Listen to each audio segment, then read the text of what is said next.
Marni, apakah kau sudah siap malam ini? Iya Tuan, aku rasa begitu.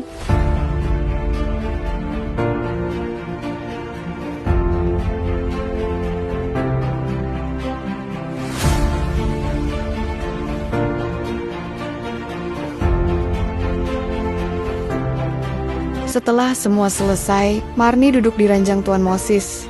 Tangannya dingin, lututnya lemas. Ia menunduk, menahan degup jantung yang tak beraturan. Inilah malam pertama, malam yang paling ia takuti sejak perjanjian itu ditandatangani. Ia menunggu, ketakutan menyelusup seperti angin dingin yang merayap ke tulang. Ketika pintu terbuka, Marni nyaris melonjak. Tuan Moses masuk dengan langkah berat, mendekati ranjang lalu duduk di sampingnya. Marni spontan menjauh, tubuhnya kaku, nafasnya patah-patah. Tapi pria itu tidak marah, tidak memaksa. Ia hanya berkata dengan suara pelan, namun tegas, "Kalau kamu belum siap, tidak apa-apa. Aku akan tidur di sofa sampai kamu benar-benar siap." Marni mengangkat wajah perlahan, tak percaya dengan kata-kata itu.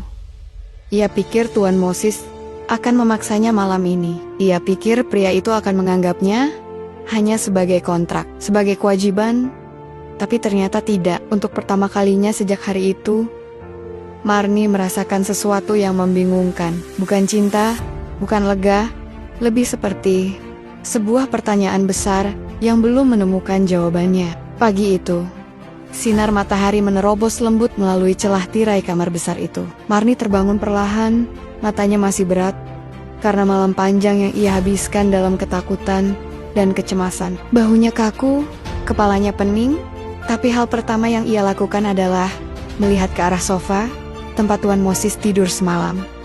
Dan sofa itu kosong. Selimutnya terlipat rapi. Tidak ada tanda-tanda kehadiran seorang pria di sana. Untuk beberapa detik, Marni hanya duduk terpaku, bingung, mencoba memahami apa yang sedang terjadi. Ia mengira Tuan Moses masih tidur, atau setidaknya masih berada di kamar.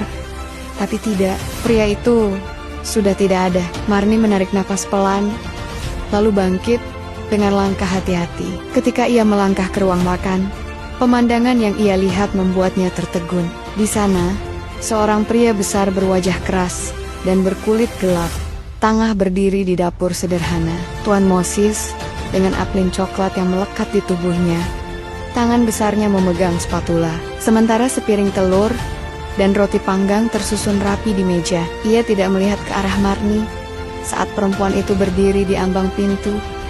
Masih tak percaya, Marni tidak pernah sedetik pun membayangkan bahwa pria yang selama ini terlihat dingin, ternyata bisa bangun lebih pagi hanya untuk menyiapkan sarapan untuknya, istri kontraknya. "Duduklah Marni," kata Moses tanpa menoleh.